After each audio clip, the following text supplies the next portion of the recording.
It's a brand new week. Thank you for joining us on Business Morning. I am BC Adebayo. Let's kick off the program with the latest developments at the crude oil markets, where prices are down this morning, unnerved by the prospect that a recovery in fuel demand could be derailed by a rise in the pace of coronavirus infections around the world. Brent crude was down 0.7% at $42.83 per barrel in early trade after dropping slightly last week. The U.S. oil was off by 0.69% at $40.37 a barrel after gaining 4 cents last week, while fuel demand has recovered from a 30% drop in April after countries around the world imposed strict lockdowns. Usage is still below pre-pandemic levels, and U.S. retail gasoline demand is falling again as infections rise. And meantime, in Japan's oil imports fell 14.7% in June from the same month a year earlier, and that's according to official data released today. Now, that drop was not as pronounced as in May, when they fell 25% year on year. Still, exports from the world's third largest economy slumped by a double-digit decline for the fourth month in a row as the coronavirus pandemic took a heavy toll on global demand. And back home, following the approval of the 2021-2023 medium-term expenditure framework and fiscal strategy paper by the Federal Executive Council, Nigeria is expected to have an estimated 12.66 trillion naira budget projection for each of the 3 fiscal years. And these projections in the budget include $40 per barrel oil benchmark, oil production volume of 1.6 million barrels per day, inflation rate of 11.9%, a projected GDP growth rate of 3%, and a revenue target of 7.5 trillion naira. Now, there are some concerns in the medium-term expenditure framework and the fiscal strategy paper, such as the exchange rate of 360 naira to the US dollar for each fiscal year and the economic realities budget implementations for each year. But joining us now to examine the budget is a former Deputy Governor of the Central Bank of Nigeria, Dr. Tunde Lemo. Good morning, Dr. Lemo. Thanks for joining us on the program. Tell us, what's your assessment of the MTEF as approved by the Federal Executive Council last week? Thank you very much for having me, BC.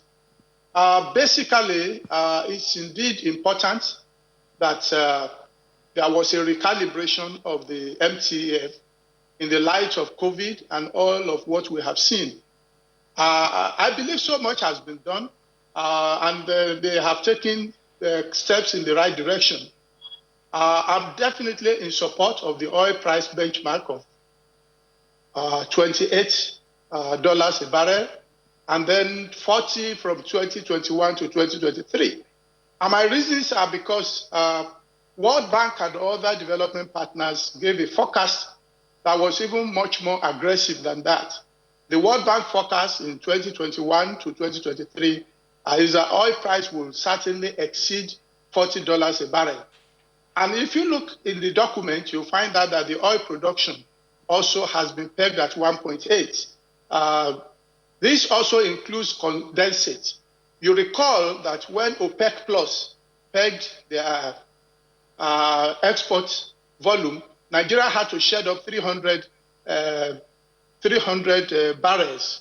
And of course, that means that we now produce 1.4 plus condensate, approximate 1.8. What they have in the projection is average of 2.38 in 2023. This for me is not too aggressive in the light of the fact that we're not going to remain as we are forever. I believe before the end of the year, we should put the issue of coronavirus behind us, and then, of course, the world will be back on full stream. I, however, don't agree with them on the exchange rate. Exchange rate of $3.60 has been suggested. This, for me, is damn unrealistic. It's unrealistic because even as we speak, in the I&E window, we already have exchange rate of around 385. And this is even still artificially low because the parallel market is already doing well over 400. And when you look at our major trading partners, for instance, US, and you look at the inflation projection in the next few years vis-a-vis our own, even if you adjust for inflation in the next 3-4 years, I do not see why Naira will not depreciate by between factor of 5 to 10% year on year in the next 3 to 4 years. So for that document to assume that in 2023 we will still have 360 Naira to dollar is very, very unrealistic. Inflation numbers are fair, 11.95 today, and then of course projected to be 10.94, 11% between 2021 and 2023. I believe inflation will be slightly more than that, given where we are today. We already have inflation number that is highest in the past 24 months, about 14 point something percent. This, I believe, may be sustained till the end of the year because of COVID. We are not likely to have inflation tapering up until we carry out the necessary reform that will ensure that we boost productivity, which again is why I believe the GDP growth rate that is projected of between 3 and 4.6% in 2021 to 2023, as conservative as it may be, I believe if we unlock all the potentials that we have, if we deregulate the downstream sector, if we look at infrastructure and we are consistent in upgrading the infrastructure, i.e. roads and railway, if we continue to reform the power sector, especially introduction of tariff review, which unfortunately is being rolled back, that is not good enough. If we continue to ensure that we have flexible foreign exchange, and then if we also embark on other structural reforms that make us more competitive, we should have more impressive growth numbers. Growth numbers of 3 to 4.6% will not take us out of the woods. We currently have growth numbers that depress our per capita income. I believe that we should shoot for growth numbers that are impressive. Maybe 5 to 6% is certainly what we need year on year for the next 10 years before we can begin to see the impact on the people. All right, Dr. Lemon. Now, unlike the previous MTEF, now there is no provision for dividend receipts from the NLNG. Does this mean that the company is not expected to report any profit in the next 3 years? Well, you see, the devil, they say, is in the details. I believe they are keeping that up their sleeve because of the surprises that we normally get in the revenue expectation. Take, for instance, the budget that we are implementing. The revenue that government got since January is just 56% of what was projected. So some of those windfalls sometimes are deliberately reserved so that they can be able to use it to shore up significant shortfall in revenue. Otherwise, I don't think they expect that they will not be productive. Now, earlier on, Dr. Lemo, you talked about the crude oil benchmark of $40 per barrel, of course, which aligns with the IEA projections and that of the World Bank. But wouldn't you say that it's too ambitious, in view of OPEC Plus continued application of production cuts? I don't believe so. I don't believe it's too ambitious. In fact, the application of production cut is what will help to sustain that. I was quite impressed when the allies of OPEC joined OPEC about 3 or 4 months ago in embarking on the cost. Today, as we speak, even in your introduction, you did allude to the fact that in spite of the fear of the prolonged effect of coronavirus, we still have oil price, London Brent doing well over 40, which means that our burning light will certainly do somewhere around 40. And if it's doing 40 now, that we are almost at the peak of coronavirus pandemic, it will do much better going forward. The projected real GDP growth rate used in the MTEF after the 4.2% slump expected this year seems to be dictated by oil projections and price appreciation in crude oil, despite the volatility in that market. Now, could this mean that the economy's dependence on oil will continue till the end of this administration, in spite of efforts to delink the economy away from oil? Well, you see, definitely government is trying their best to delink the economy away from oil, but these things don't happen immediately. Before we begin to see growth numbers that will reflect largely the diversified economy, is going to take some time. And I very much believe that the projection that we have also considers the speed at which, of course, many economies will recover. If you check the numbers, by next year, even the advanced economies will recover from the negative growth that they have now to between 4 and 8%, depending on which economy you are talking about. And these are the economies that will depend on crude oil. So I don't think it's ambitious. I also believe that, yes, we are diversifying our economy. We are embarking on exports, but it takes time before we begin to see volume and critical mass in income generation in these other areas. Nigeria is expected to slip into a technical recession later this year. How will this impact on the MTF? Well, I think that has been considered in the MTF. If you check the MTF document, it's been projected that, of course, we will end the year with a recession. That means quarters 3 and 4 are likely to return negative GDP, which means that we are back in recession for the second time in 4 years. However, it is expected that from next year, we'll begin to turn the corner. So our recovery will be V-shaped in the sense that the projection is that we're going to have a positive GDP growth from the first quarter of next year. All right, now considering the risk ahead now, how can Nigeria manage the concerns of capital flows reversal? Well, the concerns are very real. They are very real because the bulk of the funds we have, of the capital we have in Nigeria, is portfolio funds, which for me is not good enough because these are highly volatile funds. And of course, the Honorable Minister for Health alluded to that in the MTF document when she said that Nigeria suffers volatility anytime there is an uproar in the global economy. I believe that Nigeria can begin to do something about that by ensuring that we have flexible foreign exchange practice. If we can ensure that the foreign exchange becomes flexible, of course, we will be able to have better flow of foreign exchange. The reason why we may not have as much as possible is still because the investors believe that our foreign exchange is still managed. And you remember that most of those who come here come for carry trade opportunities. In other words, let's invest in bonds, let's invest in government treasury bills, and then whatever we lose on foreign exchange reversal, we will gain by yield. But of course, if the market fundamentals don't determine your exchange rate, they price in significant risk. And that is why you may not have the foreign exchange flow that you expect. But the more we move close to the market, the more we have that flow.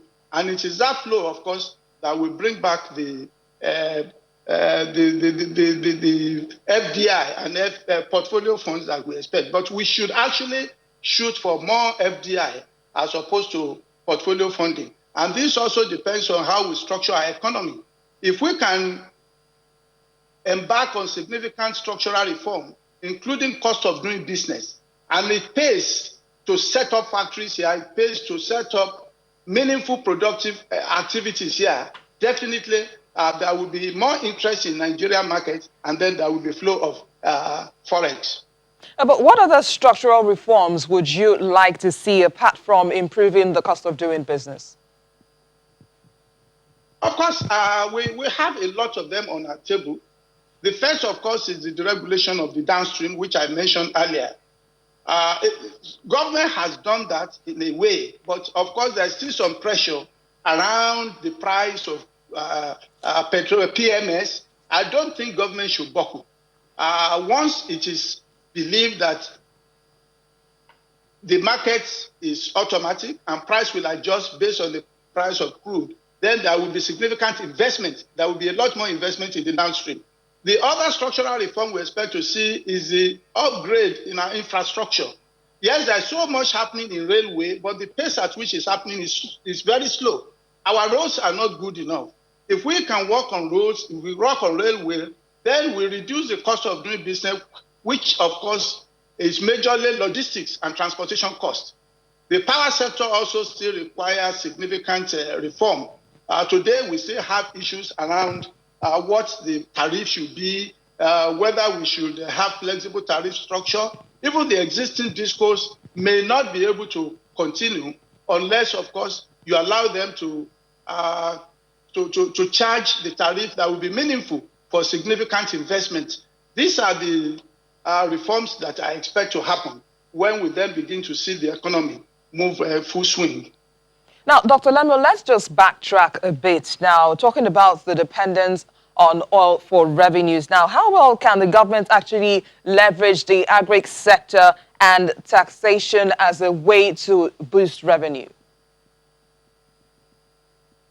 Taxation is good in the sense that, of course, you can immediately tax people and spend more. But these are not the times for such thing. Remember that COVID has affected the way we do business. And of course, because of the fact that most companies are not operating at full capacity, taxes, you may not be able to get taxes that you expect, particularly corporate income tax in the near term. This certainly will affect government income. The other one you mentioned, remind me again, apart from taxes. The agricultural sector. Agriculture. The agriculture sector, we've done so much to reduce food importation. But remember that most of the players in the agri sector operate also at subsistence level. Agri sector still accounts for a very high percentage of GDP component, but the major players are very, very vulnerable farmers. You cannot tax them. And because of that, you still need to support them. Those in commercial agriculture are just beginning. And before they begin to roll in profits, where you will be able to charge a lot, they need lead time of 3 to 4 years. Central Bank is assisting a great deal in that. But that is very helpful in the sense that our import bill for food will be reduced, and then the basic raw materials, there will be local alternatives for them. But in the short run, it does not produce so much income for government. Rather, it helps government to conserve foreign exchange, and then we can be able to use foreign exchange for other things. Before we begin to see large revenue from taxes, we need to widen our economy. We need to grow the economy, which is why I suggested that we should work hard on having an economy that grows at 6 to 7% year-on-year consistently for the next 10 years. That's where you begin to see the effect on taxes. I would like to thank you, former Deputy Governor of the Central Bank, Dr. Tunde Lemok, for speaking with us this morning.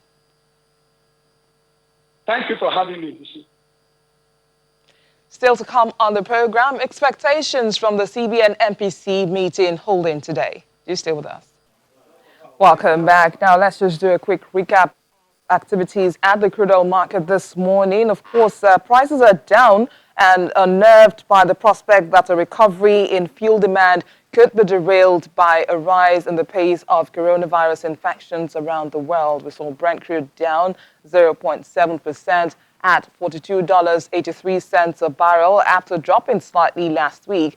U.S. oil was off by 0.69% at $40.37 a barrel after gaining 4 cents last week, while fuel demand has recovered from a 30% drop in April after countries around the world imposed strict lockdowns. Usage is still below pre-pandemic levels, and U.S. retail gasoline demand is falling again as infections continue to rise. Now, the fourth meeting of the Monetary Policy Committee of the Central Bank of Nigeria begins today in Abuja, the Federal Capital Territory, and players in the financial sector have their eyes fixed on the outcome of the meeting, which is expected to reset the investment directions for the next few weeks. At its last rate-setting meeting, the MPC adjusted the benchmark lending rate by 100 basis points from 13.5% to 12.5%. Now, today's meeting is the first after the approval of the revised budget 2020 and also the first since the second leg of the CBN's exchange rate unification measures. Now, joining me now to preview the likely decisions of the committee is the Chief Executive of Carry Asset Management Company, Mr. Johnson Chukwu. Good morning, Mr. Chukwu. Thanks for joining us on the program. Good morning, Bisa. Thank you for having me. Now, how would you describe the impact of the last meeting on the economy so far? Well, as you know, the last meeting decisions were announced at the peak of the lockdown. So it's actually quite a difficult thing to assess the outcome, because the basic thing they did was they reduced the MPR by 100 basis points, which is basically meant to drive credit. But as you know, the economy is just opening up. Not many people have gone back to the banking system to seek for credit. Of course, we know that the absence of demand for credit has actually driven down interest rates, as well as the measures put in place by the central bank to offer federal government debt instruments as sub-market rate. Those factors have driven down interest rates. But I don't think the low interest rate was largely as a result of the reduction in monetary policy rate. It was basically because, one, there's low demand for good credits. Two, economic activity has been very low. And then the alternative investment opportunities for the banks are giving them yields of very low, less than 3% for treasury bills, and for OMO also less than 10%. So the banks had no choice than to look for the few good credit customers and lend to them at lower rates. There's a general consensus that Nigeria cannot escape a technical recession in the fourth quarter. How would that shape the outcome of today's meeting? I believe at this stage in time, everybody have recognized that the second quarter of this year was lost. There was virtually no economic activity. Even the Minister of Finance said that the economy was almost at a standstill in the second quarter of this year. She also stated that the third quarter and the fourth quarter are also going to see low economic activities. So with such near economic shutdown, it's so inevitable that the economy will go into a recession. Even with the best of intention, the government has projected to spend about 2.3 trillion naira to deflate the economy. They are still, without expenditure prediction, still expecting that the economy will contract by about 0.459%. This is actually more optimistic than what the World Bank is predicting for the country. So it will be difficult when you lock down your economy, when economic activity is not taking place, that you should expect that economy will escape a recession. But do you anticipate another rate cut in today's meeting, or do you expect a shift in focus to other monetary indicators that are more indicative of a money sub 7.5% at the beginning of the year? You know, I did say earlier that the central bank also adopted some unorthodox or unconventional methods to manage liquidity in the system. That's one of those methods they've adopted. It used to be called stabilization securities, but today I think they no longer call it stabilization securities. What the central bank is trying to do is to take out liquidity from the system, given that there is a limit to what it can offer in terms of OMO instruments. And I did say that, unfortunately for us, that there is a disconnect between the monetary policy rate and the market rates really in the economy. These major monetary policy tools are no longer very effective in managing liquidity in the economy. And therefore, the central bank has adopted unorthodox methods, which includes the option of debiting banks that are bidding hugely, making huge bids for FX in the market, so as to reduce the available liquidity they have and moderate the demand they're making for FX. But those are temporary solutions, because the banks are not bidding for themselves. Most of the banks are bidding to meet their customers' unsatisfied FX demand. So if you take the liquidity away from them, the customers whose balances are still in credit will be asking the banks to continue to bid. It's a difficult situation the central bank has found itself, not for any making of its own, principally because we are going through economic challenges, partly occasioned by the COVID-19 and partly as a result of our structural economic deficiencies. CEO, Carry Asset Management Company, Mr. Johnson Chukwu, thanks for sharing your thoughts with us this morning. My pleasure. And it's time now for a review of last week's activities at the equities market with Edidiong Iwan. Good morning, Eddie. Over to you. Good morning, BC. So while global markets were broadly positive last week as progress on possible COVID-19 vaccines, some upbeat earnings report and stimulus talks fed into hopes of economic recovery from the coronavirus-induced downturn, the equities market in Nigeria continued to trade with weak sentiment. The all-share index declined by 0.08%, with investors losing about 10 billion naira as the equity cap fell to 12.670 trillion naira. Now, that brought the month-to-date and the year-to-date losses to minus 0.8% and minus 9.5% respectively. Volume traded was higher by, as we saw, 1.06 billion shares traded, but value and deals were lower last week. We saw just about 7.43 billion naira in 18,092 deals. Now, the stock exchange witnessed 3 sessions of losses in all 5 trading days as profit-taking activities on bellwether stocks dragged the market's performance. Now, top on the list of declines is the banking sector, which was down by 3.92%. Consumer goods and oil and gas lost 1.93% each. Insurance was down 1.88%, while industrial goods was the only counter that gained last week, and that was due to gains from Boa Cement. To get a sense of what to expect this week, let's talk to David Adonri, a stockbroker at High Cap Securities, for more. Good morning, David. Thank you for joining us on the program. Okay, so I hear David isn't with us now, but we'll just continue. At the unlisted securities markets, now that segment of the markets also declined last week by 0.19% to 706.44 points, while the market cap was lower at 518.93 billion naira. Now, volume traded during the week was about 7.75 million naira compared to the 10.73 million units in the previous week. That represents about a 27.74 decrease. Now, there was also a 230.09% increase in the total value traded as investors traded a total of 197.47 million naira, and all of that was traded in 64 deals. Moving to the fixed income market now, the bond market was bullish last week as we saw average yields decline. Average yields declined on that counter. On Friday, we had about 35 deals worth 12.16 billion naira. The DMO released the bond auction calendar, and the next auction is scheduled on Wednesday, where the DMO will be issuing a new 25-year bond maturity. The Treasury bills market was also bearish last week. That market started on a relatively quiet note as very little volumes were traded across board. In all, we saw about 6 deals worth 1 billion naira. The OMO market was also, improved last week on the back of healthy liquidity in the system. On Friday, average yields across the curve declined by 10 basis points to 5.60%. We saw 24 deals worth 85.70 billion naira. Well, joining me now to talk about the... Okay, I've been told that David is back with us on the line. Good morning, David. Thank you for joining us on the program. Thank you. It's a pleasure. All eyes on CBN's MPC meeting today. What are traders expecting? Sorry, I beg your pardon. Can you repeat the question? Today is the MPC meeting, so I just want to find out what are the expectations of traders?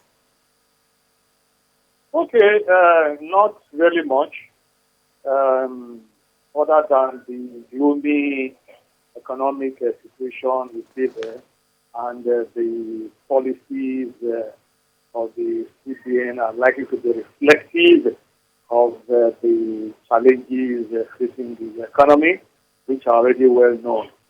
And so this will continue to exacerbate the influx of financial assets into debt away from equity until such a time when the economic situation improves. So the equilibrium can be reached again between debt and equity. So not really much from NTC. All right, Mr. Adori, thank you for your input on the program. Over to you, BC. All right, Adidja, we'll have you back in just a moment to run us through the debt and currencies market pause. We'll also check out this morning's business headlines coming from London, and that's in a moment. Please stay with us.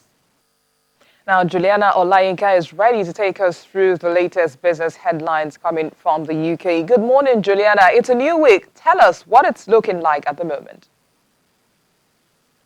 Good morning, Bissy. How's it looking? Pretty bright start in London weather-wise, but a pretty dull start on the FTSE. It started off in the red this morning, firmly taking the cue from the Asian markets, who are also in the red. There is a little bit of good news, though. We do have a company, I've got to read it, Gen. It's a small cap drug developer. Their shares soared about 193% in early trading, as according to their scientists, they've potentially made a breakthrough when it comes to finding a cure for the coronavirus treatment. I'm sure we'll be hearing more about them later on today, but a lot of share mongers have been scrambling to get some of their stock. British Airways owner IAG, their shares are down by 2.7% this morning, as well as the Intercontinental Hotel Group. Their shares are down 2.5%, and that's because of these long-lasting fears of a second wave of the pandemic. Got a busy week here in the UK this week in terms of corporate news. We're expecting some flash IHS market PMI data from the services and manufacturing industry. I'm sure the British government will be hoping that they will continue to improve. And we also have retail sales figures on Friday from the Office for National Statistics. And given the data we've had from retail sales recently, I believe what the Treasury will be expecting is that we'll be slowly seeing some month-on-month growth similar to what we saw last July before the COVID-19 pandemic hit. Now, the Chinese social media firm TikTok has pulled back from talks to site the headquarters for its non-China business in the UK. And, of course, this comes as fears grow of a tit-for-tat trade war between London and Beijing. Now, this certainly will have an implication for job creation in the UK, which is already battling with unemployment numbers, right? It will, and that's if it's true. TikTok have refused to comment, but sources close to TikTok say it's not true. I believe it was the Sunday Times yesterday who reported that talks between the British government and TikTok had stalled, and they presume they had stalled because of this ongoing spat that's happening between China and Downing Street. Now, we are expecting an update on these relations by Dominic Raab, the Foreign Secretary, later on today, but there are issues with TikTok. We know that over the past couple of months, they've really been trying their best to kind of ostracize themselves or move themselves away from being pulled into this Beijing government fiasco, which we're seeing with Huawei. Ian Duncan Smith, he was the former leader of the Tory party, a very senior political figure here in the UK. And over the weekend, he was actually comparing TikTok, the social media giant, to Huawei, saying that it should be banned indefinitely in the UK because of its apparent close relationship with Chinese intelligence services. TikTok won't like that. They've been trying their best to distance themselves, which is why the discussions were taking place with Britain in the first place about having their HQ potentially here. Britain wasn't the only country on the shortlist. There are many countries across Europe, and we know that they've poached a big Disney exec to head up their team. So TikTok are doing their best to distance themselves from these rumours. But if the allegations put in the Sunday Times are true, and that discussions with the British government have broken up, then that won't help allay what some of the fears are from the West. Just before you go, Juliana, let's talk about a survey by Deloitte showing that most UK firms plan to invest less in the next 3 years. Obviously, it's not just all about COVID. We have the risk of no-deal Brexit and geopolitical tensions also dragging down the spending, right?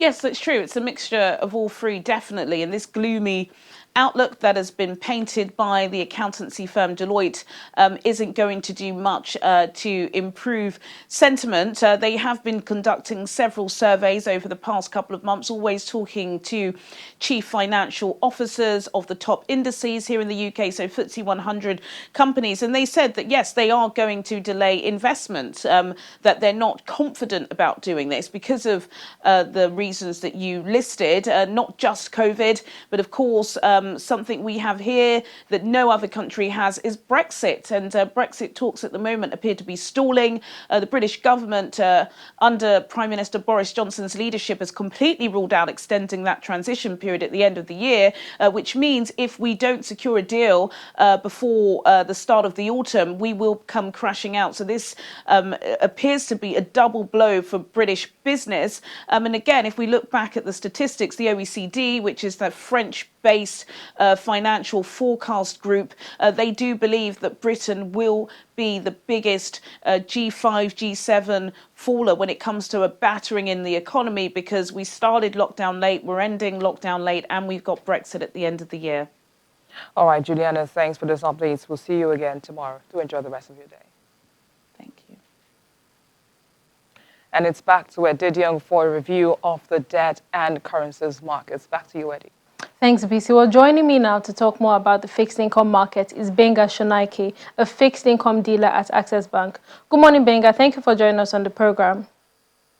Good morning. Glad to be here. So it's decision day today for the MPC. What are your expectations in relation to the debt market rates?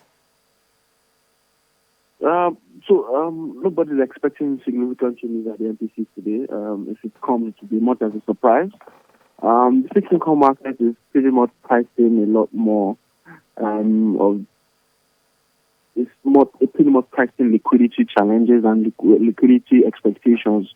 So we don't expect that much to, except there is a significant jump in APR rates.